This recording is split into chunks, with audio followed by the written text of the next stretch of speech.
Okay. Akae mbele. Unapata haya.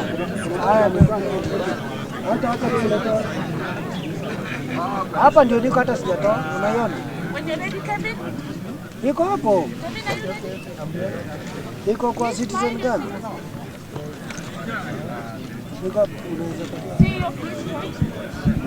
Now, maybe you want us to speak in English? Yes. Right. Let's start at where Constitution 2010. Health is a fully devolved function.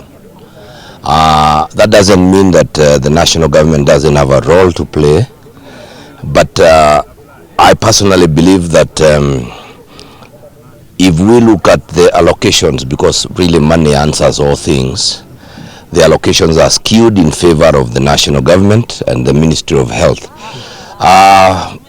Look at the current budget, indicates that the Ministry of Health has 67 billion. 67 billion is a huge amount, especially for policy and of course the national outbreaks that are meant to be in that docket. But looking at counties, we have had to struggle. In fact, go to a level where we have indicated that every county must allocate a minimum of 30% of its budget towards health. The burden of the health of our people lies in the counties. We are running all levels, that is community level, we are on level 1, level 2, level 3, level 4, up to level 5 hospitals. You can as well count the number of level 6 hospitals we have in this country. They will not be more than 5 because we only have, I think, KNH, 2 of them, one in Nyeri and the other one in Nairobi. We have Moi Teaching and Referral and Madare. So really, the allocation of funds is skewed, and it's time money was devolved fully to follow functions, so that we have the money, we are able to provide. Counties are really running on a shoestring budget in terms of the allocation of funds for health. But I must say that I want to appreciate that the counties have gone out of their way. We have hired doctors, nurses, clinicians, and all kind of health workers that did not exist before devolution. This is a strain on the counties, and we would want to urge the national government, and especially now the new government of Dr. William Samoei Ruto, who we have heard pronounce himself on a number of issues, the NHIF, and how he intends to ensure that we capture as many people as possible, so that we can sway the beneficiaries from private hospitals to public hospitals. And really, it is the responsibility of every nation, every government, to provide affordable health care to our people. So there we are prepared as counties. We will do our part. We also ask national government to maybe look at the reallocations and devolve more funds. Very well. Thank you very much. Tetezi ya pending bills ziko katika kila county, lakini tunafanya juhudi kwanza kujua ni zipi ndizo zilikuwa za halali, ambayo zilikuja kwa njia halali, na kazi iliyofanyika, na tutafanya juu chini, kwa sababu tunataka pia wananchi wasiwe ndio wanapata hasara kulingana na pending bill ambayo walifanyia kazi. Lakini kama kulikuwa zile ambazo si za halali ama zilifanywa kwa njia ambayo haifuati sheria, pia tutaziangalia, tufanye audit na tuone ni vipi tunaweza suluhisha hiyo maneno. Nadhani pia hapa tumezungumza na Auditor General, kwa sababu tumekuwa na tetesi, especially kama pending bill, mahali ambapo unapata project imefanywa lakini makaratasi hayapo. So swali hapa ni kwamba tunazungumza na Auditor General, kwa sababu wao ndio watakuja kukagua matumizi ya pesa. Nadhani tutakuwa wakati tutamaliza retreat hii, tutakubaliana kwamba kama kazi imefanyika na documents aziko sawa, unafanya nini kama serikali za county.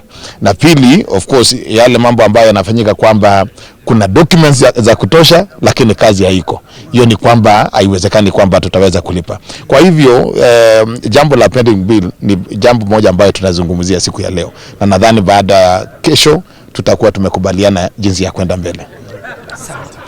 Leo magavana na deputies wetu na pia staff wa secretariat ya council ya governors na wengine kutoka county tumekuja kusoma, kwa sababu tunajua kwamba kazi ya gavana sio kazi rahisi, na tuko na magavana wengi ambao wamechaguliwa mara ya kwanza, na kwa hivyo tunafanya hii session ya kufundisha sana sana maneno ya fedha, maneno ya budget, njia ya kupata budget, njia ya kufanya reporting, pia maneno ya audit, maneno ya procurement, ndio tujipate kwa mashida. Kwa hivyo tumekuja kusoma, na pia kuna sheria ambazo zimebadilika hivi karibuni, na siku ambazo sio kitambo sana. Kwa hivyo tunajulishwa sheria ambazo zimebadilika na vile ambavyo tunaweza peleka hiyo kazi na mbele. Kama sasa tuseme ni project hizi zenye zinaitwa public private partnership, hizo kuna sheria mpya na hakuna kaunti ambayo imeweza kutekeleza ndio waweze kukua na projects ambayo zinaleta investors. Sasa hiyo ndio maneno ambayo tuko hapa kusoma, na magavana wamekuja na pia deputies na staff. Kuna tetesi nyingi kwamba pesa ambazo zinaenda kwenye county bado hazitoshi zile functions ambazo zinaenda kule.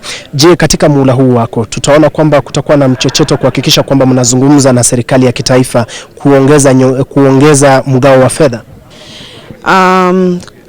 Kwanza kabisa niseme rais wetu William Ruto alituhakikishia kwamba ata support devolution vilivyo, na katika ile speech yake ya kwanza alisema atatuongezea fedha, na pia function zetu zile ambazo ziko kwa national hazijakuja kwa county pia hata zifanya ziwe transferred.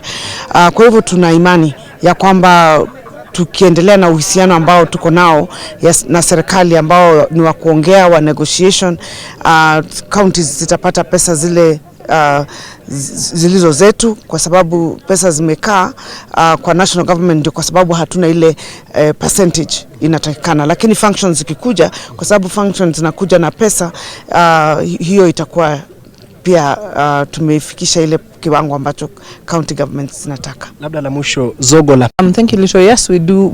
I mean, there's a big burden of healthcare on governors on the ground, and healthcare is struggling, and that's why every county you go to there's a push, you know, to improve healthcare. But also you realize that every governor who's coming, even whether you're a new governor or the ones who are returning, the biggest focus they're putting is on health. And the biggest complaint ni hakuna madawa kwa hospitali. And it's because of the lack of sufficient resources to be able to sustain your facilities. Homa Bay, for example, has 230 facilities, from dispensaries to our level 4 facility. You have to sustain all of them. 35% of the budget we receive goes towards healthcare, most of it towards human resources for health, nurses, clinicians, and so on. And even those are not enough. So you find that many dispensaries are still closed because you do not have sufficient people, or they're working only during the day and not night, because you don't have sufficient human resource to put there. Yet the paradox is that the national government retains 67 billion up here. There is no proper function for health up here, with the exception of the referral, the national referral facilities, which are also revenue centers. They generate a lot of revenue themselves, aside from the capitation that they get from government. So just for coordination, you can't retain that much money. So our push, really our urge, let funds follow functions. If functions are devolved, let the funds follow those functions where they are devolved, so that we can also be able to now provide our people properly with healthcare as is required. Infrastructure for health, our facilities are old, some dilapidated, because even though you scratch every other budget you have, you still must handle agriculture, you still must handle roads, you still must handle ECD. Another function is ECD. You have to build eye facilities and hire eye teachers, yet the funds did not follow that function. So counties are struggling, and we hope, and today we are talking also here in the retreat about unbundling of functions, and so that funds follow them. So, and we are happy that The president stated in his inaugural speech that he's going to ensure that all functions are properly unbundled and funds follow all those functions. So we are waiting on that promise also to be fulfilled. Thank you. Yes, it is really affecting my county because we have sometimes people from Kajiado, from Makwiny. If there's an accident on Mombasa Road, all the people come especially to Machakos General Hospital. Yeah. We have level 4s also that do not have equipment, medicine. We have dispensaries that have been built, they have never been opened. You know, it's really affecting our county in a very big way. Like when I was coming in as a governor of Machakos, everyone was complaining there's no medicine in the hospitals. You know, we were one of the pilot counties for the free health care. And once it ended, people never change. They still think it is free in Machakos and they don't want to pay. So, like for me, what I'm trying to do is to encourage our people to get into NHIF so at least we can get some money back. But it is very important for the government really to devolve the health function with every cent that belongs to it so that we're able to take care of our people. Yeah, our president was talking about bottom up. We want him now to practice that bottom up by bringing resources closer to the people. Yeah, he needs to devolve. Yeah, any function that is devolved must be devolved with the funds so that we can be able to take care of our people from the ground. There are a lot of things happening on the ground. We're talking ECD. Now we were given ECD. There is no budget for ECD. We have to look for monies, yeah, to pay our teachers. Yeah, that is another area that is also affecting us. So we are really requesting the president, as he promised that he's going to use a bottoms-up approach. Let him use it and use it well for our people to be happy and comfortable. And that's when the resources are brought to us. We use them prudently. Yeah, we just ensure that we use them the way they are supposed to be used so that we're able to take care of our people. It's just about everyone being responsible. And I'm just looking at one thing. Why did the national government give money for the ECDs? That is the foundation. That is the foundation of any upcoming Kenyan. If we don't take care of our ECDs, those are the nursery schools, if we don't give a good foundation, then where are we going? Where are we going as a country? Is something that they overlooked, and that should not have been overlooked. The government needs to spend good money and spend good money on the ECDs so that we can have good foundation for our children. So we're saying whatever needs to come to the county, let it come. A county like me, you see, like Nairobi maybe gets a lot more money on health, but Mavoko is the dormitory of Nairobi. Everybody sleeps now in Mavoko. Our healthcare systems are stretched. Everything, the sewer systems, the water system is overstretched. Those are things that should really be looked at when you are looking at these budgets. Pending bills, they are a thorn in our flesh. Truth be told, pending bills in many counties. I've seen some accumulating to around 6 billion. Of course, mine is at 1.7 billion. But a majority of even those pending bills, I believe strongly, they are fictitious pending bills, where people claiming that they have done work, but they don't have paperwork. I've met with contractors. They are telling me, Governor, you know, truth be told, we don't have papers on many projects that we did. I'm like, how will you be paid, my brothers? How will you be paid? Because the normal procedure was not followed. Therefore, most of those claims will flop.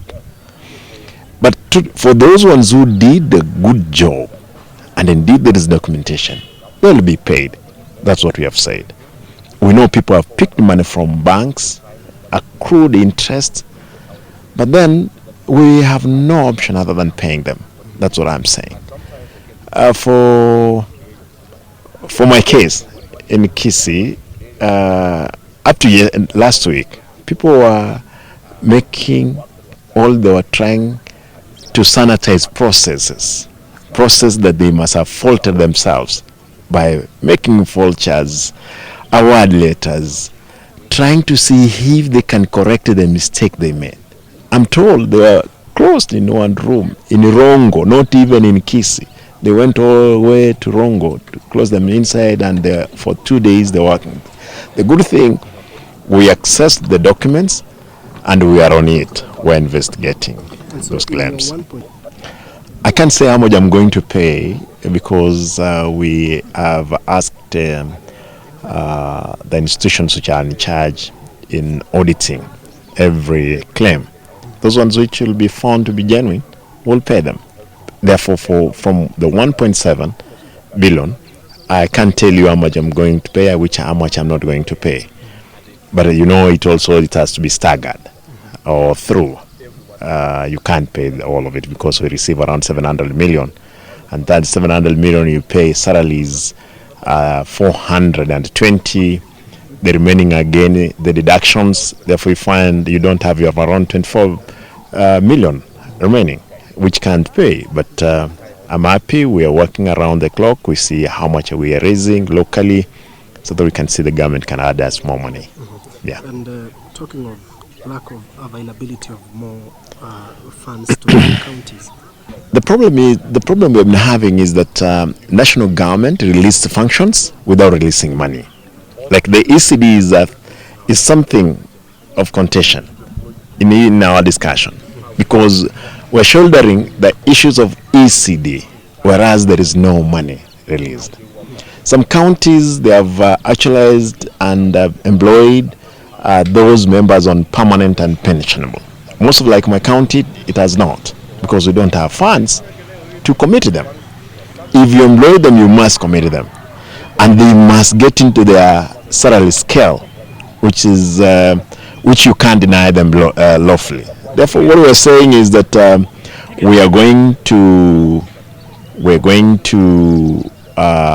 to push. I'm happy that the president Ruto did mention that he's going to avail resources for the national government, and he release them on time to county government. If the president does that and is committed, we will welcome it. I hope he will do it, and that's the only way he can elevate those ones at the bottom, if indeed he release this money. But also, when money is released to the counties, let the governors take responsibility. Let us not waste the money. Let us not start stealing. That's the only my cradle call to my colleagues. That all of us, yes, we will work hard and take care of the money that we have been given from the national government. Thank you. Right.